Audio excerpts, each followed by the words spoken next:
high. All right, and I leave it.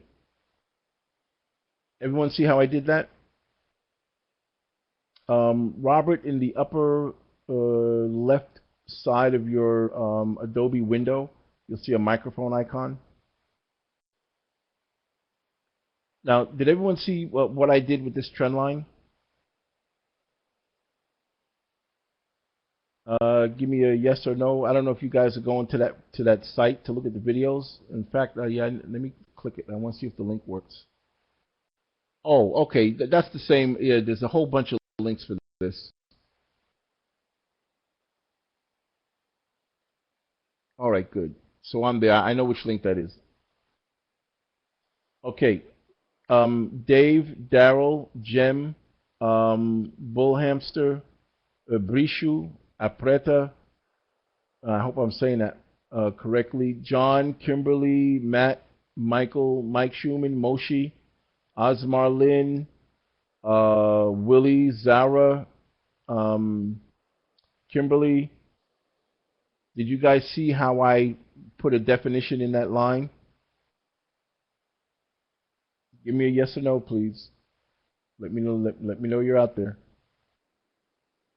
All right, I'm going to do it again now because I've marked the bottom of the trap and the top of the trap. So now I'm going to highlight the bottom of the trap. I'm going to go to horizontal line properties. And then I'm going to define this as weekly price trap low. All right, and I close it. And now you never see it on the chart, but here's where this comes in really nice. Delete. If I'm back on, let's say, a 15-minute chart, and let me come back here. If I'm back on a 15, see, I don't see those lines right now. This is important. I don't see those lines, but at some point, price is going to reach either this high or this low, and then I'm going to say, gee, what was this line? Why did I put it here? I could double click it, go to properties, and it tells me what it is. The weekly price trap high. Now that I have that information, now I can really use that to my advantage. You follow me? Because I know what that is. So I can either be prepared to go short here and on the assumption that it will hit the high and come back down again, or I could wait for it to break this high, give me a retest, and then I can take a long trade using this as my stop. So I could end up in a potential 3, 4, 500 pip trade with very, very small stop. Because once we break this high, which is resistance, this line will now become support. Does everybody see that? So all I have to do is mark the line and give it a description and leave it there. It may take a week before the line shows up. But once the line starts to show up, and I'll say, wait, what was that line for? And the phone is going. Let me see. Okay. Not going to answer it. But everybody follow that. Okay? This is how you can be so far ahead of the trade and never really put yourself in a position where you're guessing anymore. What we want to do is eliminate the guesswork. We want to eliminate the guesswork and give ourselves high probability trades. Does what apply to all consolidation, Tony? And when you say does that apply?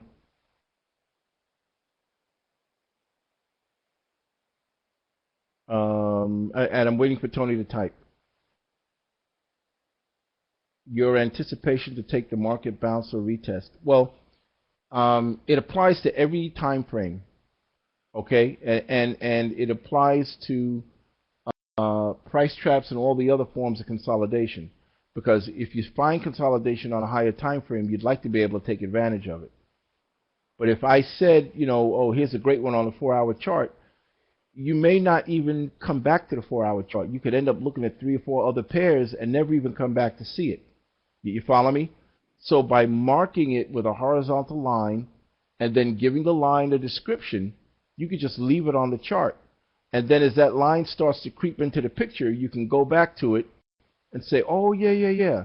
And then you can go back to that time frame and check and see what the pattern was. It gives you a beautiful, beautiful way of being in a position to take advantage of some of these moves. Because, you hear these guys talk about, oh, I caught this 300 move on that. I caught a 500 pip move on this.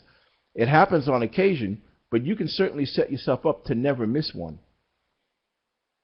So Tony's saying he was just asking if the opportunity exists specifically for price traps or consolidation in general. It's for consolidation in general. Okay, and I'm going to show you another form of consolidation to go along with that. All right, so this first form of consolidation is called a price trap. All right, and what that is, and again, sometimes I repeat myself many times because it helps. What a price trap is a candle that's followed by two other candles that cannot close above the high or low of the original candle. So it's a 3-candle pattern. You must have the 3 candles in agreement or you don't have a pattern. Okay, Gene, could you turn your mic on and just let me know if you have any questions? Remember, it's a 3-candle pattern. If the 3 candles don't work in unison, you don't have a pattern. And also remember, if you have to scratch your head a little bit and you're not sure, then assume you don't have a pattern, because it should be very clear and very easy to see. You got me? Gene, could you turn your mic on? Let me know if you have any questions. Joe Phillips, could you turn your mic on and let me know if you have any questions? And the guys that I'm speaking to right now are guys that are part of the Pioneer Trading School. So I want to make sure I cover any questions they have. And I don't see any of them responding, and I'm not sure why. I'm assuming my microphone is still working. Just give me a yes or no on that. Okay, thank you, Teddy. All right, they're not responding at the moment, so I'm going to move on.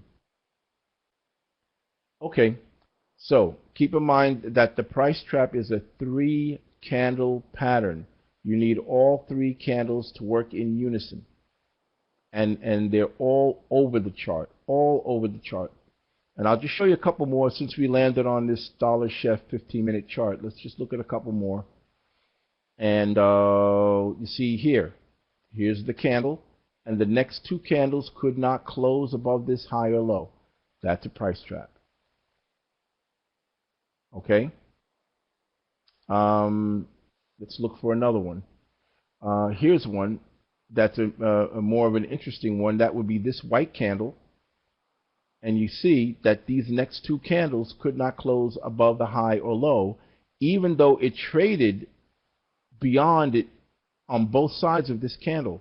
This candle, the low went lower than that, and the high went higher than that, but the closing price locked it right back into this formation again. Okay? Now, we will talk about the rules for trading these, okay, a bit later. So again, the first type of consolidation is the range-bound market, and we're talking about price traps in particular for this range-bound market. I mean, for this type of range-bound market, we're talking about price traps. Okay? The next one we're going to look at, and there's one on this chart, so I may as well start with it, is that we're going to talk about wedge consolidations or triangle consolidations. It's the other type of consolidation that happens on a chart. And I'm going to draw the wedge.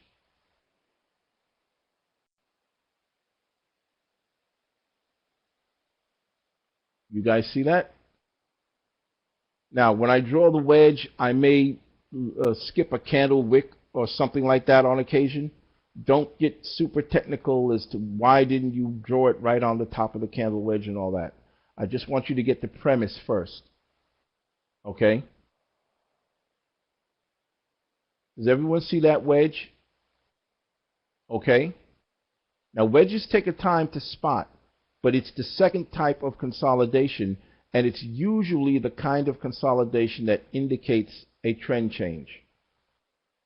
Yes, it's a triangle. Oh, and just for the sake of this room, I call all of them wedges.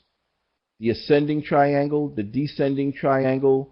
There's another elongated triangle that was made famous by two other traders, and I can't think of the name at the moment. But I call them all wedges. Okay, so the ascending triangle could be a rising wedge. The descending triangle could be a descending wedge. And then you have your equal side wedges, and that name escapes me for a minute. Oh, I'm embarrassed now. I can't recall it. But this wedge is pretty much equal where both angles are the same. But you follow what I'm saying? Here we have more of a descending wedge right here. You see that? That's more of a descending wedge, and this is more a unilateral triangle. And again, I can't think of the name. I don't know why I've got a mental block here. So you see that with the wedge. Here's another one here. A descending wedge. And there goes the phone. Okay? You see that? The descending wedge. A symmetrical. Thank you, Phil. I don't know why I have a tough time remembering that. It's just one of those weird things.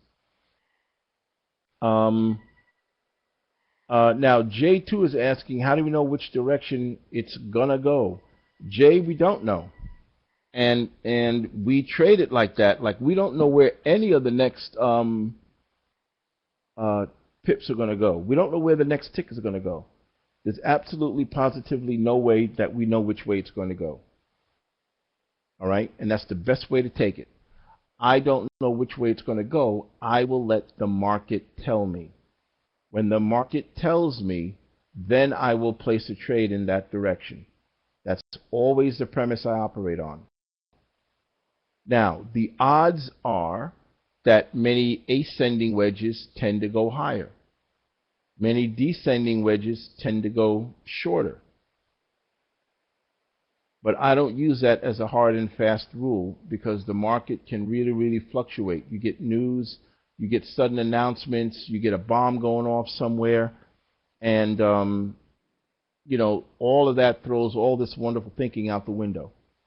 Now, J2 is saying, how is the market going to tell us which signal do we use? Well, the market we're going to learn how to interpret what's going on in the market by watching price action. Price action will give you several really good clues on how to trade these different types of consolidations. Okay?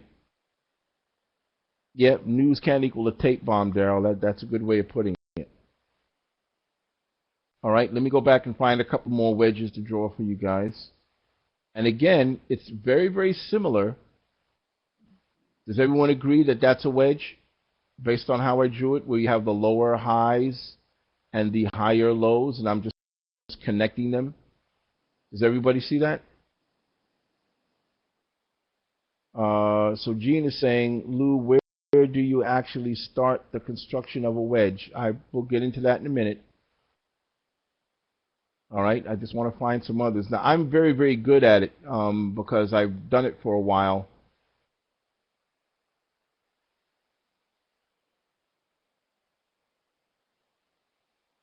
Okay, let me just see if I find another one. Okay. Okay, this is one this is more of an elongated one, but I'm going to draw it anyway. Like that, and I can't think of the name of the gentleman that used these types of wedges. It escapes me at the moment. All right, but you see that? A wedge is the second type of a consolidating market. All right? Gene, can you turn your mic on? And I just want to know if you have any questions about any of the material we covered this morning so far.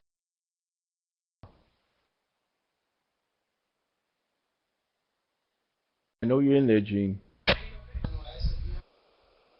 No, so far what I've done is just trying to ascertain everything, and everything pretty much makes sense. Again, my question now at this point is, where do you actually begin the construction of the of the wedges, the high, the lows? I can see where you're doing it. I'll touch on that in a minute. No, I'm so far. I'll touch on that in a minute. I'm good so far. All right. Did you read the candlestick material that I sent you Yes, over the weekend? Yes, I did, of course. But I'd like to ask you a question or two. I'm going to test you on it after. No, I'd like to test you on what you read. Not right now, but. Yeah, please, not right now. And you're gonna have to send it to me because I actually have an edition at noon today. So we're gonna have to talk after 11 o'clock. We're gonna have to talk at another time. Okay, you said I'm going to have to send you what? You did read the material, am I right? Yes, of course, but I'm just saying at 11 o'clock I have to run. So I have an edition today. You didn't read it. We're going to. Of course I did. But I'm just saying any questions you might have for me, you might after class. I just want to make sure that you read the material. What I'm trying to say is I'm pressed for time today. Your mic is breaking up, Gene. Understood. But I have to test you live. This is not going to be a written thing. You have to show me live and in person that you read the material.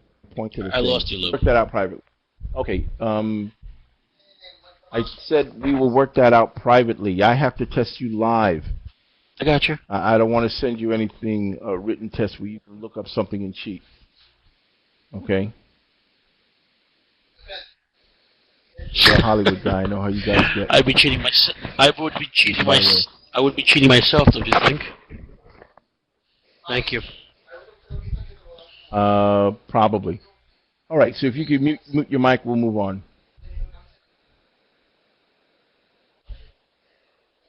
Gene, if you could mute your mic.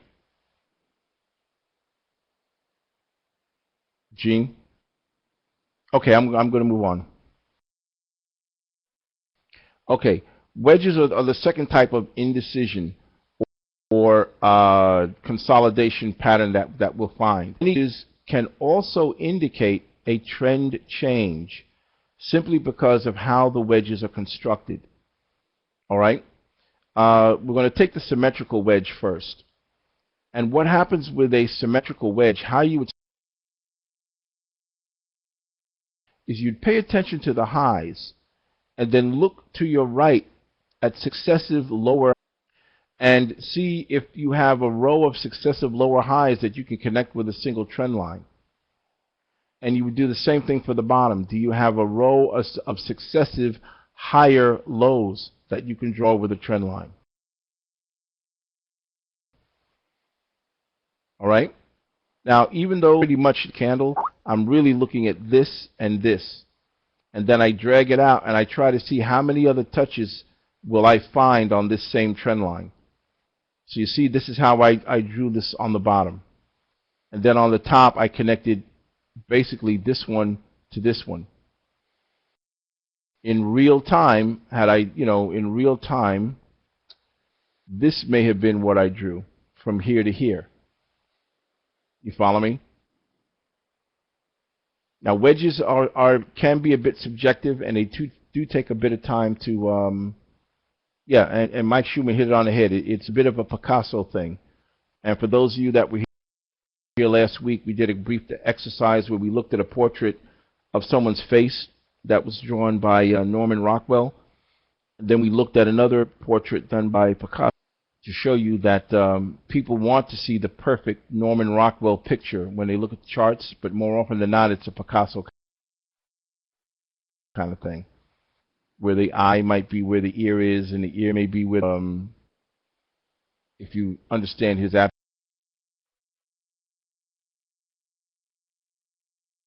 abstract way of thinking.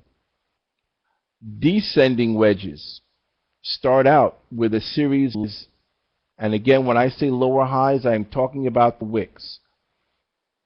Well, Picasso, it's detailed photographic type of art, Phil. Are you familiar with Norman Rockwell, Phil 919?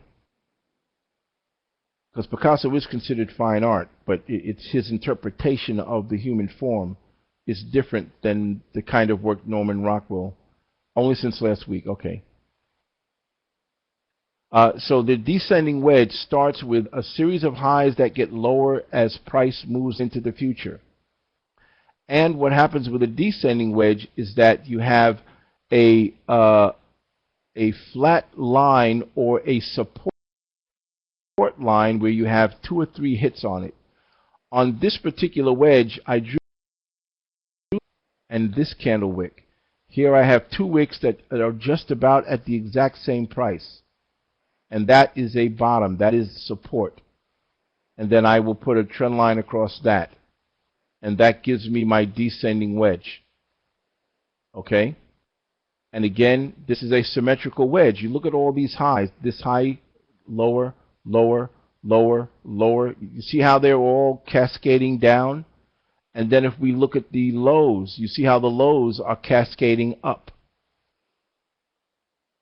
Is that relatively clear?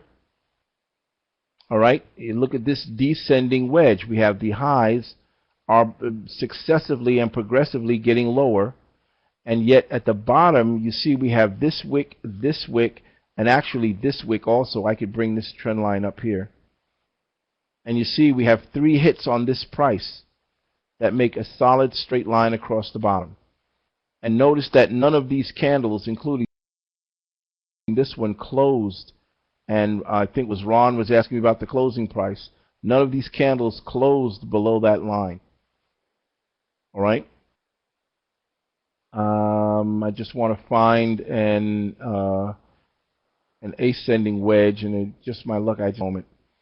Are there any questions about this? How we start to look for these formations with the wedges? And then I want to break down the DNA inside of a wedge so you understand what's going on there. All right. Any question on how we begin to draw the wedges, where we look at the high and then we look to see if we have successive lower highs or successive higher lows? And then we're going to pick a time frame, and we're going to pick a pair, and we're going to move on. Does a wick through the trend line cause you to redraw, or does the spike through actually serve to confirm a line? It's kind of both, Phil. It's a touch subjective, and you'll easily get the hang of it as time goes on. If you remember when we talked about the price trap, and this happens to be a price trap also, which is common sometimes you'll see in some wedges. And I'm going to go back to the price trap rule. All right. Oh. Does everyone? Oh, come on, cooperate. Does everyone see how this white candle made a price trap?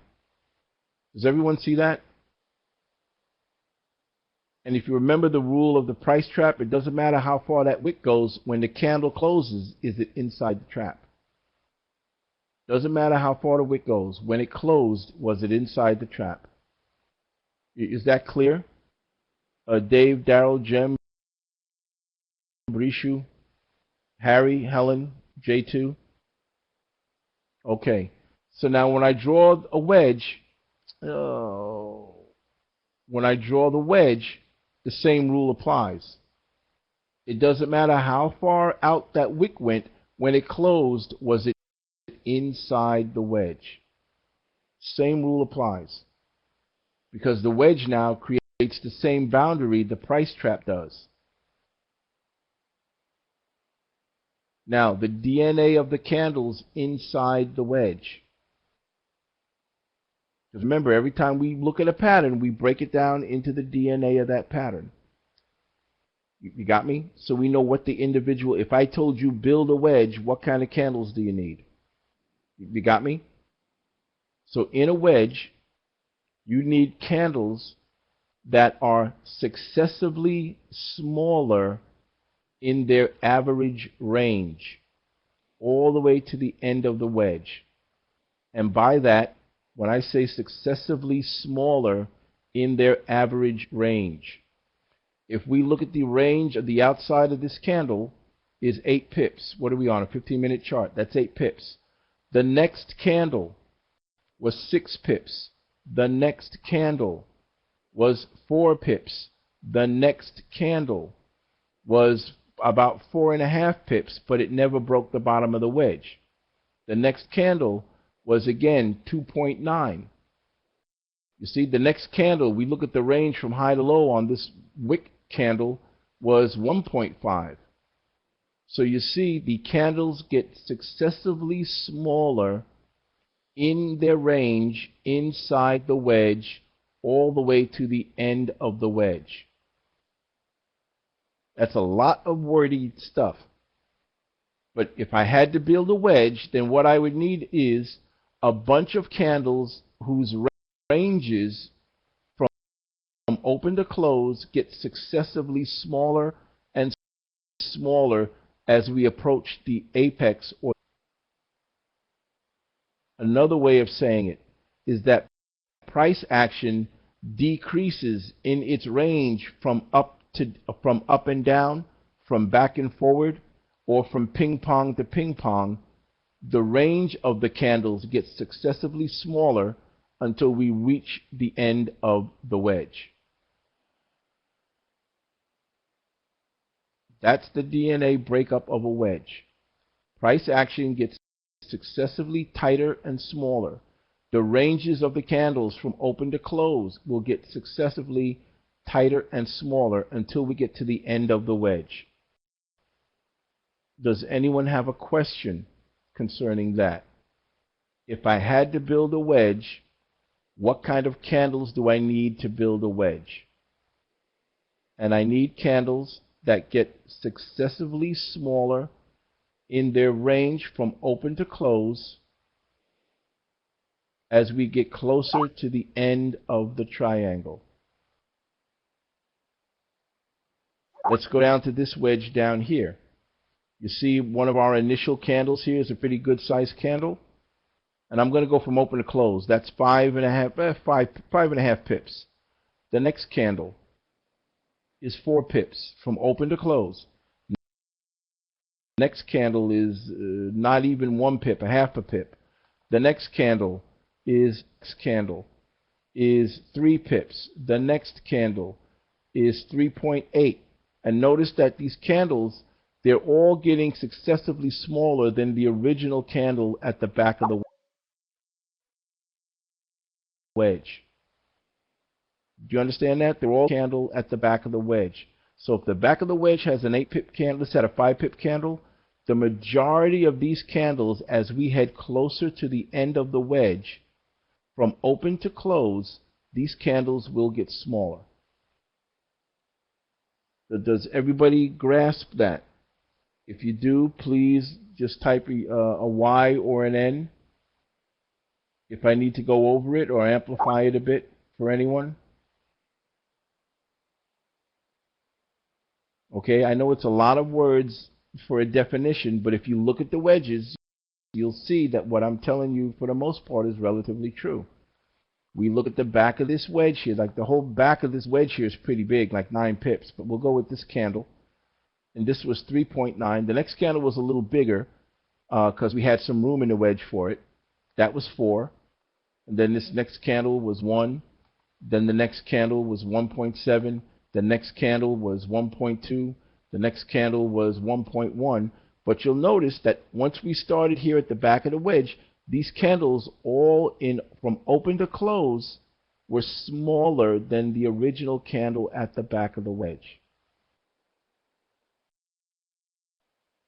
Okay, I really want you to get a grip on that. Same thing here with this wedge. This is our wedge at the back of the candle.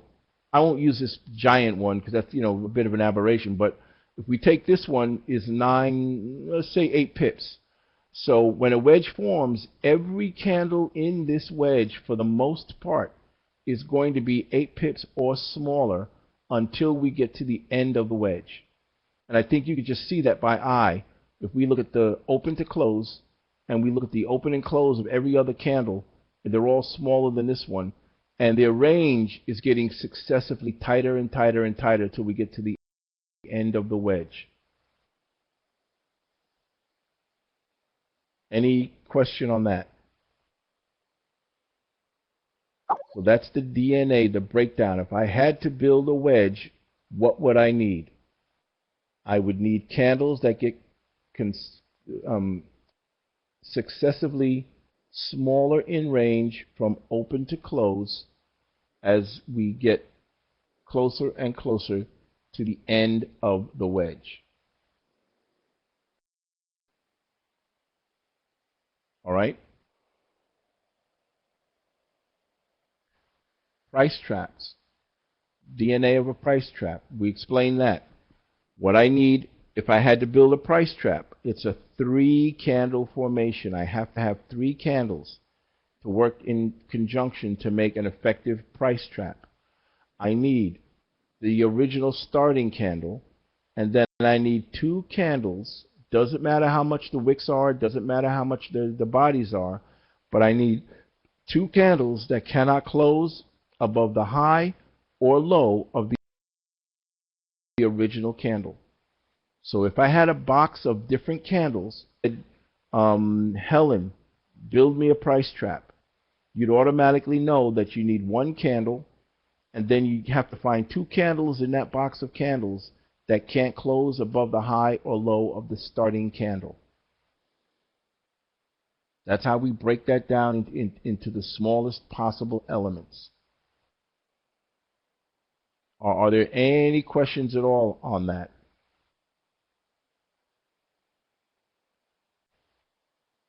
In the vast majority of cases, okay, let me get away from this. Let me just erase all these lines. Someone give me a time frame.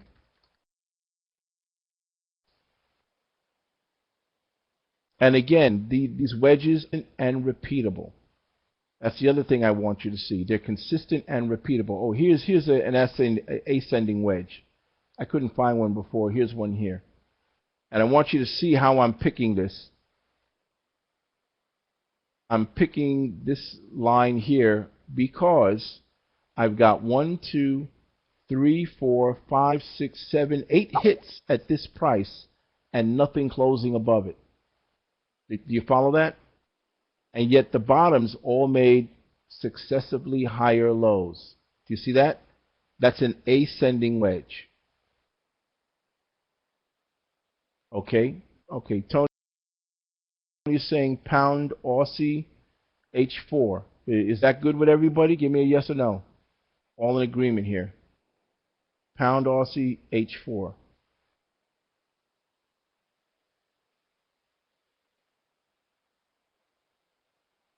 All right, and does everyone see this ascending wedge? How that was constructed? Okay, where I have a number of hits here that could not close above a specific price. I mark that as my top, as my ceiling, and then higher lows. All right. So euro, what was that pair again? Pound Aussie. And it was a 4-hour chart.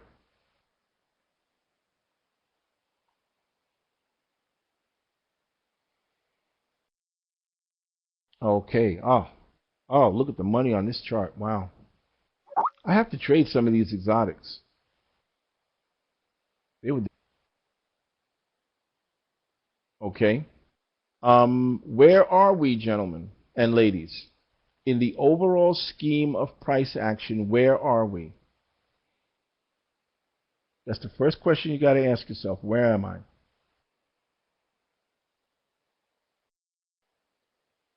Matt said downtrend. Give me some more details, Matt. Downtrend what? Okay, Tony said a pullback after a few thrusts down. Very good. Mike Schumann is saying downtrend. Matt, we're not talking about parabolic, Matt. Throw it out the window. That's for a different lesson. Okay, we're in a Osmar is saying downtrend. Matt, I'm really trying to talk about only price action. I'm not talking about any. Pip Thief hit it right on the head. Pip Thief said we are in a downtrend with a pending trap. And Teddy said said sideways. That's good. Osmar said third pullback. That's good also. Now you see, for the first time, you're not lost anymore. You know exactly where you are. Now you can decide if you want to trade it, how you're going to trade it. Okay, that's the beauty of understanding price action.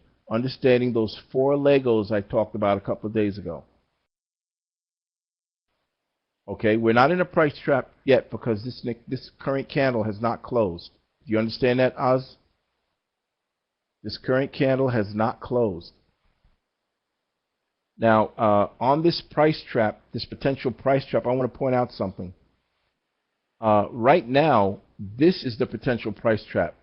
Right here and right here. Does everyone agree with that? That's the potential for the price trap, but we don't know. This candle may close above there. Now, let's say this candle closes exactly where it is right now. Okay, now we have a price trap. But this one closes in between this high and this high. What do we do?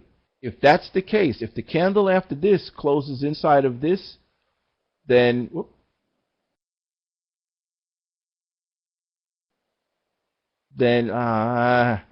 you know what I'm trying to do. Then this candle, you always want to keep down to the smaller.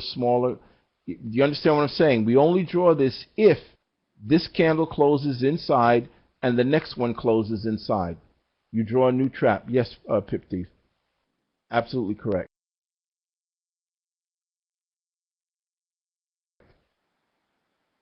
Then you would draw a new trap. Okay? Now, with the other thing with price traps, and when we get into support and resistance, you'll see how this comes into play. But I will explain that when you find a price trap on a proper place on the chart, when you price trap on the chart, when price breaks out of the price trap, it will usually move twice the distance of the trap. I'm going to say that again. When you find a price trap in a proper place on the chart, the price trap, once broken, will move a distance equal to twice the width of the trap.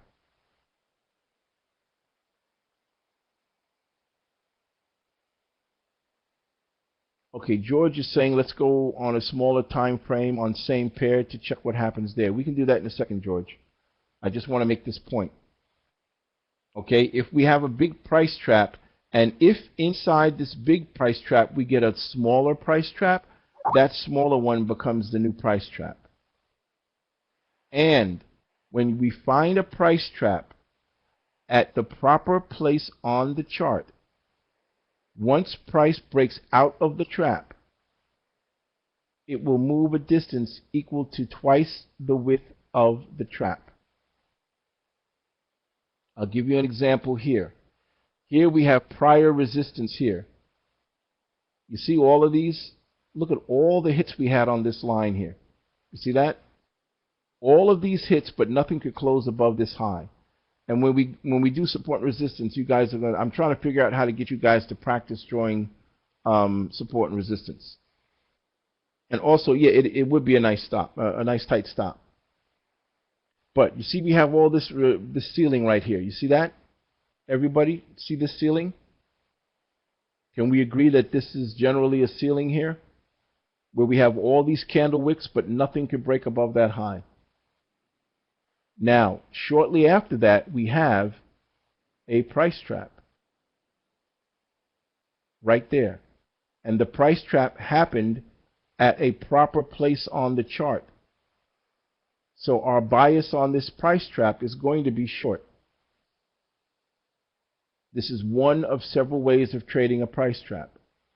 And do you see we have 3 more attempts to break this same high that these last 7 candles couldn't break?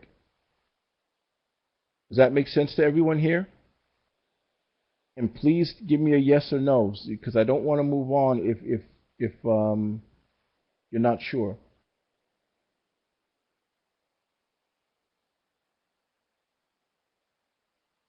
Okay, great.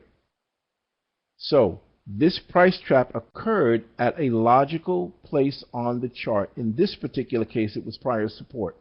As I said, when we get into support and resistance, there's 4 kinds of support and resistance, and you'll understand this much more. Okay.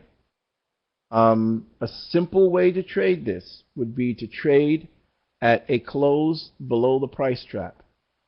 And now you understand why I always say a close below, because this wick could have come all the way down here and, oh, wow, let's go short. It broke the price trap. But as we know now from having looked at other candlestick wicks, this could have come all the way back inside this price trap and been a long-legged doji or one of those candles or a pin bar. Do you understand that now, why we wait for the candle to close? Or at least why I wait for the candle to close. Every trade on the chart has 3 entries. There's an aggressive entry, there's a moderate entry, and then there's the conservative entry. In this case, I'm taking, for the most part, the conservative entries. Okay, I'll call them back later. Okay. In this case, I'm always going with the conservative entry. Our stop loss on this can be the back of the box. In this case, it's 100 pips. But because we know how to use a sniper now, we don't even have to do that, really. You got me? And I won't show you the sniper version of this at the moment, but I just want you to see that there are a number of ways to do this. Our stop will be the back of the box. Our take profit will be twice the width of the box. So in this case, this box was about 100 pips. Okay, 90 pips. Let's just say this box is 90 pips. So then what I'm looking at is 2 times the width of this box as my take profit. Okay, so I'm going to do it this way. I'm just going to stack these on top of each other. And this is my take profit here. Okay? But again, the key thing is that the price trap occurred at a logical place on the chart. Any questions on that? Okay, so every price trap isn't necessarily tradable. Okay? Are there any questions there before I move on? Normally, when a price trap breaks, it will move a distance twice the distance of the box. Okay, Teddy. Teddy's saying the pound yen is looking to go up. I want to finish on this chart. And not that I don't want to look at it, Teddy, but I've found in teaching that if you jump all over the place, you never really lock down a single system, because you're always, oh, let's look at this, let's look at that, let's look at this, and you never really get through the point you're trying to learn. And by the time I'm done here today, you should have very, very clear definitions of what a wedge is, what the DNA makeup of a wedge is, and what a price trap is, and what the DNA makeup of a price trap is. Because you can bounce around charts, as much as you want. And then what we'll do later in the week, we're going to take the sniper system, we're going to take the wedges, and we're going to take the price traps. And perhaps Thursday and Friday, we'll spend Thursday and Friday looking for trades with those patterns. Okay, so you can see how to turn it into money. All right? Because at some point I want you guys to start trading these patterns on a demo account until you become very familiar with them. All right. Someone else give me a time frame and a pair. And the first thing we're going to do is we're going to ask ourselves, where am I in the overall scheme of price action? All right. So someone give me a pair, and then someone else give me a time frame. Okay, Richie's saying Aussie dollar. Someone else give me a time frame for the Aussie dollar.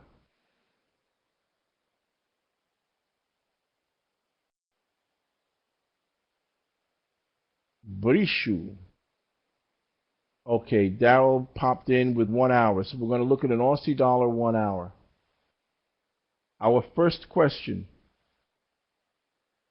is, where am I in the overall scheme of price action? Which of the 4 building blocks am I in right now?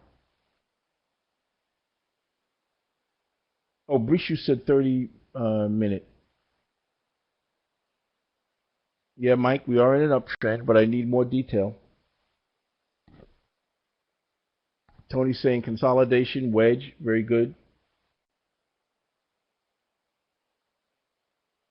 Anybody else? Where are we? Because this is what you have to ask yourself. Every time you turn on a chart, you need to know where are you so you know which method to use to trade.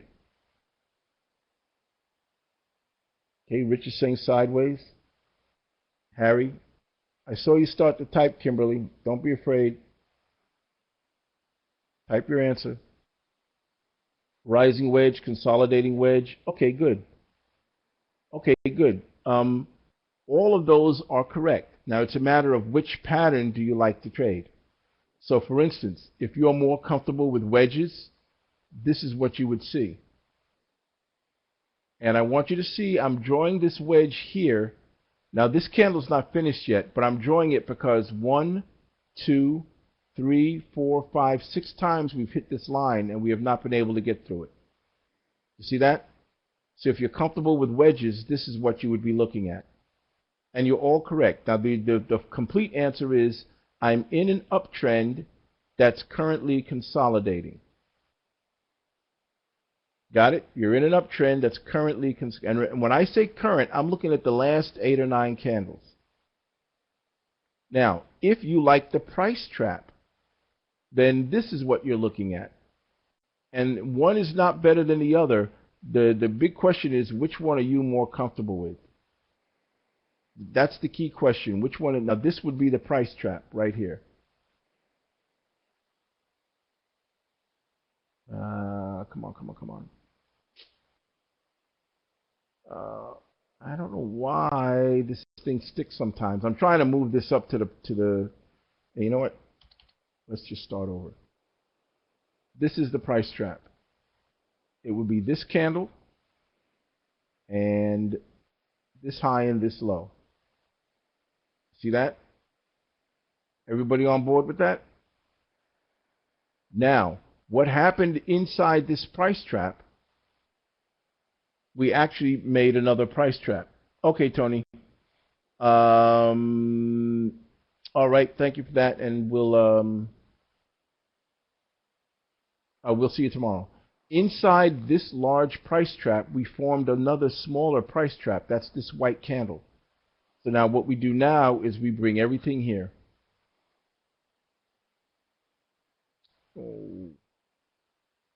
Just let me delete these. I'll start over. We bring everything down now to the new price trap, which is this white candle. Everyone see that? Okay, so inside this larger price trap, we made a smaller price trap. You can trade either one. It's a matter of which one is the most comfortable for you. Which one can you see the best? Okay? Now, on the wedges, let me talk about profit target on the wedges. Let me just find one just off the chart here for a second. Okay, here we go. On these wedges, I talked about how the price trap, when it breaks, it moves twice the distance of the trap. All right? On the price trap, when it breaks, price moves twice the distance of the trap.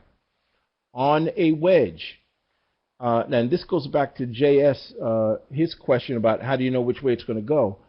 A lot of the books teach you that an ascending wedge, where you've got successive higher lows, the books teach you that the ascending wedge should break up to the upside. And I'm saying no. I'm saying I wait for the market to tell me. You remember that, JS? When you asked, which way is it likely to go? The books tell you that a rising wedge should continue to go up. And I'm saying don't buy that all the time. Okay? And they'll say a falling wedge should be going down. And I'm saying don't buy that either. All right? So on a wedge, when you break out of the wedge, price should move a distance equal to the back of the wedge. And as you can see, even if we entered here at the close of this candle, we still ended up getting a profit target that was equal to the distance of the back of the wedge. The close outside the candle tells us where it went, usually pip thief. But when we get into trading wedges specifically, I pair it up with a particular oscillator that gives you a very, very high probability rate. Okay, that's where an indicator can come in as confirmation. But right now, I just want you to see the wedge and understand it. Okay?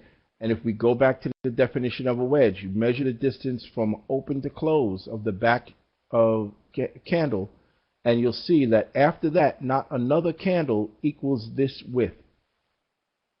Okay?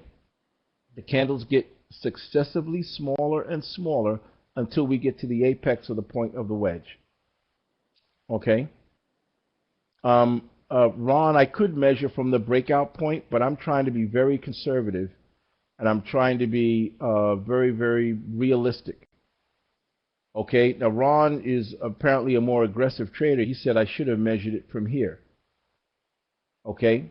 But what I'm talking about is I usually like to wait until a close outside of the wedge and then take it short. On a wedge play, your stop loss goes to the last touch on the opposite side of the wedge plus the spread.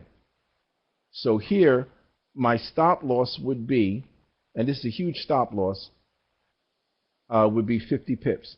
I'm going to this last touch. This guy was the last one to touch the top, and I'll add the spread. So we'll say 55 pips, and the back of the wedge was 45, so we're a little lopsided. We're not quite 2 to 1. But that's where your stop loss would be at the outside part of the wedge. Okay, the last touch on the opposite side. Not back here, but the last touch closest to the apex of the wedge. Did you understand that? So on a price trap, I'll go back to the price trap. If we break this price trap, we're looking at a distance of we're looking at a potential take profit of twice the width of the price trap, with our stop loss at the back of the price trap. So we're at a 2 to 1 risk-reward ratio. On a wedge, and I'm not talking about all of the detailed entries yet, okay? On a wedge, we measure the back of the wedge, and that's our projected take profit target on the back of the wedge, on the assumption that we're going to enter the trade at the close of the first candle that breaks the wedge. You understand that, Ron?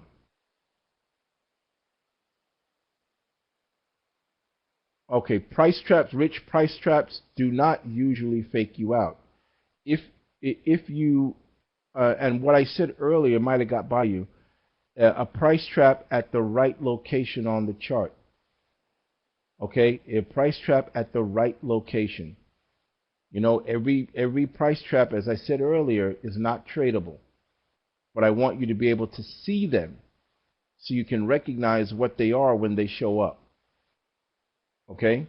And price traps usually don't fake you out. It all depends on how you were taught about price traps. I don't know where you learned about price traps, but if you learned improperly, well then, yeah, you'll get faked out quite a bit.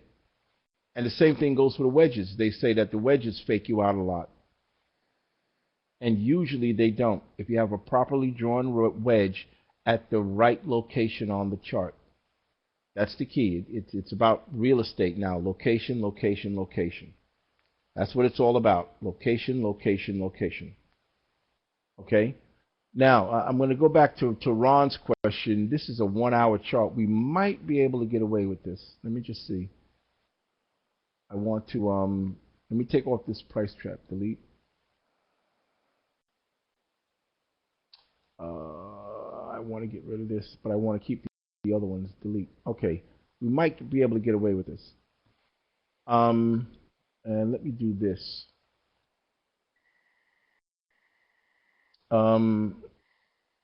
Okay, just 1 second, everybody.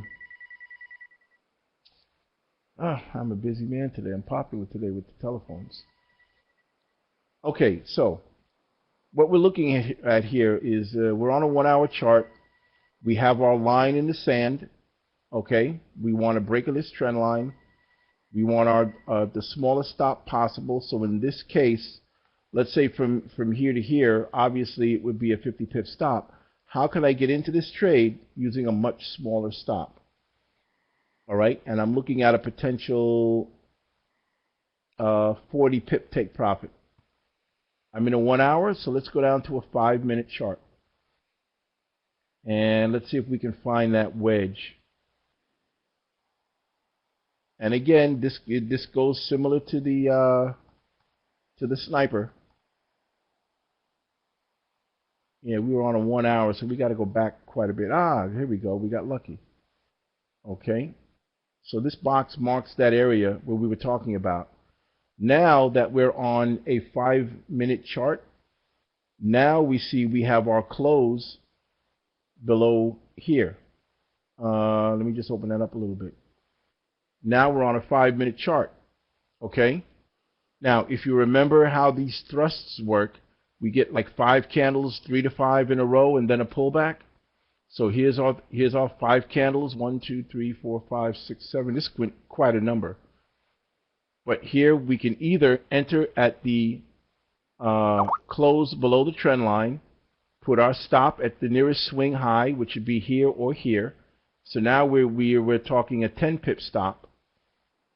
Okay, but we're still going to use the take profit from the 1 hour chart. And we've dropped our take profit from, I believe that 1 hour candle ended here, and it was about 60 pips. Okay, maybe not. Let me bring it up here. It was about 60 pips, if I remember correctly, on the 1 hour chart, yes?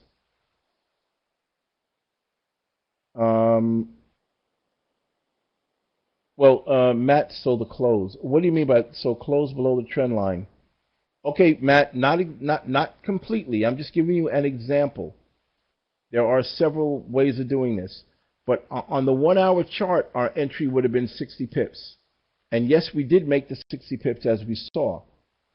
But here, because we have this line in the sand, we can go to a lower time frame and take an entry at a close below the trend line as an example and move our stop to the swing high. We don't worry about the triangle now. We move our stop to the nearest swing high. Here's a swing high that's about 8 pips, and here's a more slightly better one that's 13. I'll say 15. So we've got a 15 pip stop with a 40 pip take profit. We're easily at 4-to-1 risk reward.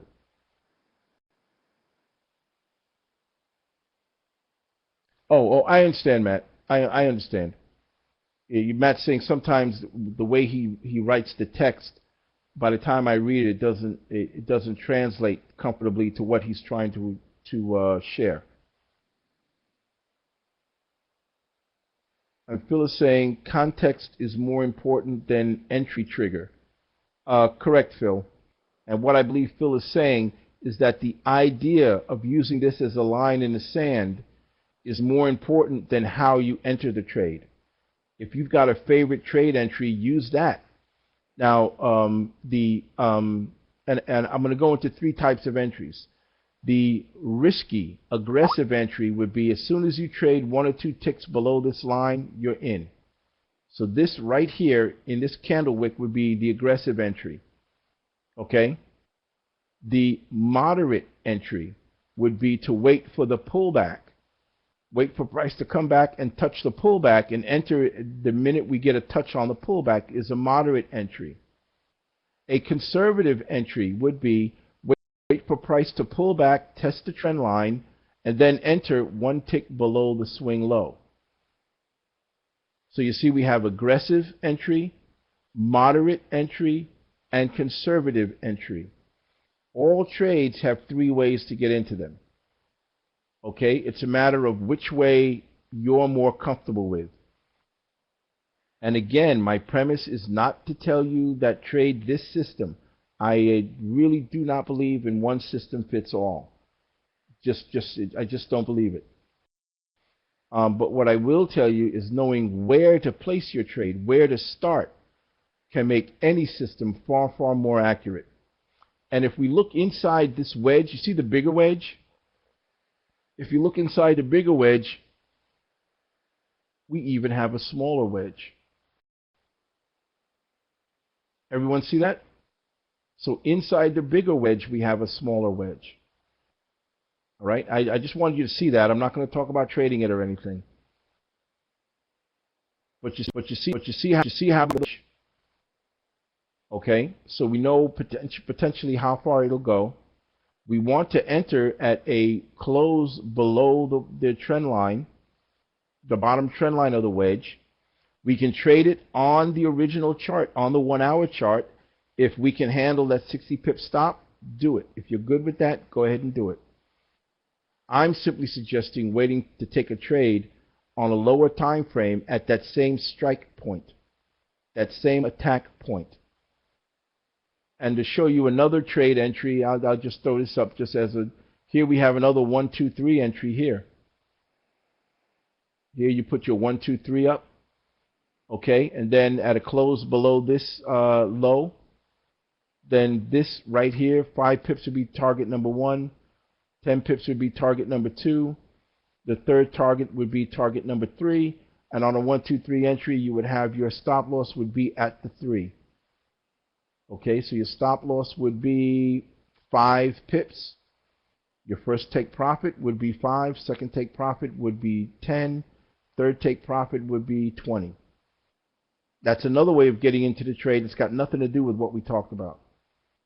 You follow me? Use your favorite method to get into the trade. If you don't have a favorite method, then use the sniper method until you develop a favorite one. Are you with me on that? 11 o'clock, Kimberly. I'll be done in a few minutes. And Phil is saying even more aggressive, don't use a trigger at all. Just jump in if it's running and set the stop loss and set the size position according to stop loss. Yeah, you can do that, Phil. That's hyper aggressive, and I don't recommend that for new people. Okay, because if you're jumping in the middle of the run, you don't know where the next candle is going to end. So what I'm doing is I'm stacking probabilities in my favor.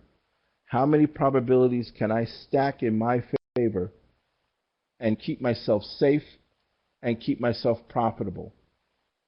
So now let me go back to the 1 hour chart, I think it was. Yes, here's the 1 hour chart. And if we were to enter at a close below the 1 hour chart, we were looking at a 60 pip stop. So what we did effectively is that we moved our stop from 60 pips down to 15. We've cut our stop down to 1/4 of what it would have been. Okay. Well, yeah, Phil 919 is saying people like to focus on entry triggers, and you're absolutely correct. The real secret in Forex is getting out of the trade with money. You need no skill to hit the mouse and get yourself in a position. That takes no skill whatsoever. Anybody can walk up to a chart, point the mouse, and pull the trigger. It's getting out with money. That's where the skill lies. Okay? That's the art, and and we're going to do like 2 whole days on exit strategies, because they are, to me, much more important than entries or the exits. So we're going to end up doing 2 days on exit strategies. So is everybody relatively clear on the two concepts we talked about today? All right, we talked about two types of consolidations.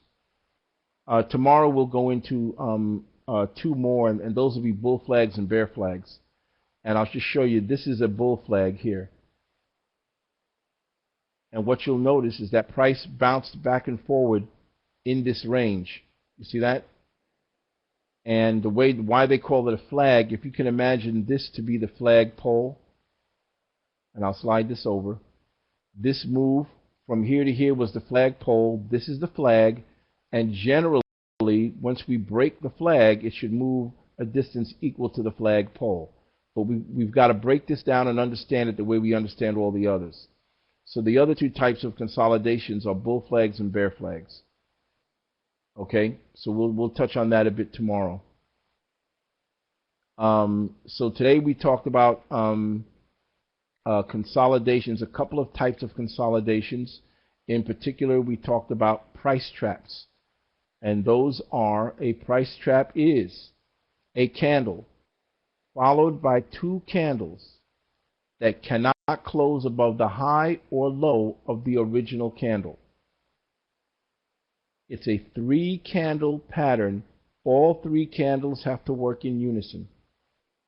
Okay? All three candles have to work in unison. We also said that when a price trap consolidation breaks out, the distance it will move is twice the width of the consolidation. And in this particular case, we have that. And I'll just stack two of these on top of each other. Okay? So when this broke out, it should move, or hopefully it will move, or the odds say it will move twice the distance of the width of the trap. Your stop loss goes at the back of the trap. And if the trap happens at a logical place on the chart, when we get to support and resistance, you'll understand that. If I go back, look at these highs. Nothing closed above this guy right here. Let me open this up. And again, this is why I think it was JS, closing prices are the most important to me. When you look at this closing price right here, nothing closed above this price in all of these wicks. I'll put a line up here so you can see that. You see that? Nothing closed above it. We hit it once, twice, 3, 4, 5, 6, 7. And look at this. This went way up to the moon and came all the way back. That's why I wait for the candle to close. Okay, so 8, 9, 10, 11, 12 times, and it made a price trap at a logical place on the chart.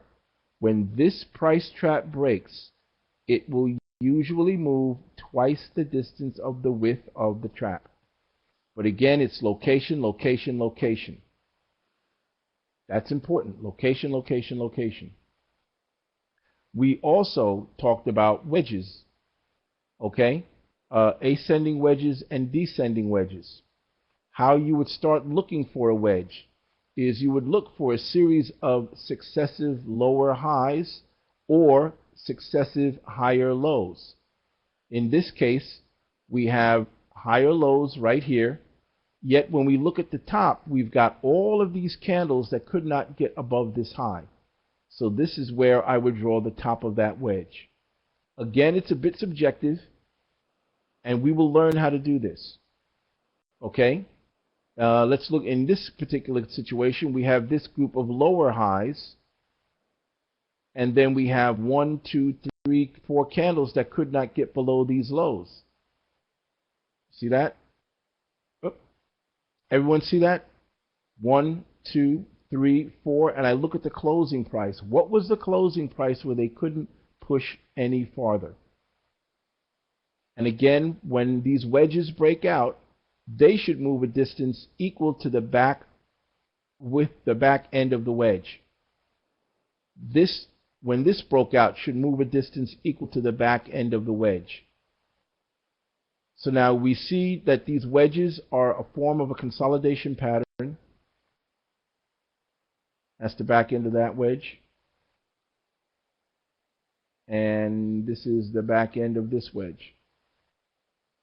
See that? Now sometimes you get 2 or more, but just for beginners, just play safe. Take the 1-to-1. The stop loss on the wedges, when they break out, is the last touch of the trend line near the apex of the wedge. So in this case, this wedge, the stop loss would be right here, plus the spread. Okay, and on this one, your entry would be here. I don't know if you could stomach, this kind of a ride. That's 50 pips, but again, these wedges are kind of reliable. And again, it moved 50 pips. Could we get in at a better price? Yes, we could. We could draw this line in the sand and then put our, go down to a 5-minute chart. Okay? And especially once you see it start to stick its nose below there. In this particular case, we may have been in this trade on a 5-minute chart, but our stop would have been on this last touch. Because remember, this hasn't happened yet. Do you follow that? This candle has not happened. Here we have a potential entry. Our stop would be the back of the wedge, and our take profit would be the back width of the wedge. Normally, and we'll touch on this tomorrow, these price traps and wedges occur when price is about to reverse direction. So keep that in mind. Take a look at the charts, really study them, and you'll see that the wedges and price traps tend to occur when the market is about to reverse direction. All right? Now, then tomorrow I'll show you how to spot wedges very quickly. We know how to spot price traps very quickly. All right? Any questions on any of this? And I hope I didn't go too fast. And I believe that this is being recorded, and once it's recorded and processed and all that, I will make sure that it's posted so you guys can see it.